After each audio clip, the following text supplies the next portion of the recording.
Jal buche do mamalo Ramogi Kanjokidumu ko jal buche Vilino Luande mayanga kaka Komishonas duol mochungne tijban migaw mar doho JSC nyasi mano yore kodo gai madoho Martha Koome.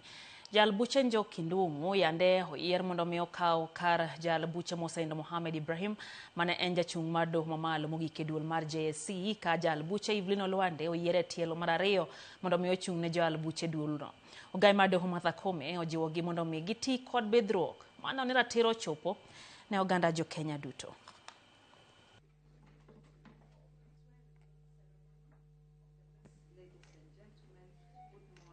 The oath binds you to fidelity to the Constitution and the law, and calls upon you to serve the people of Kenya with diligence, integrity, impartiality, and devotion. I reaffirm my unwavering support to discharge my duties with integrity, impartiality, diligence, and fidelity to the Constitution.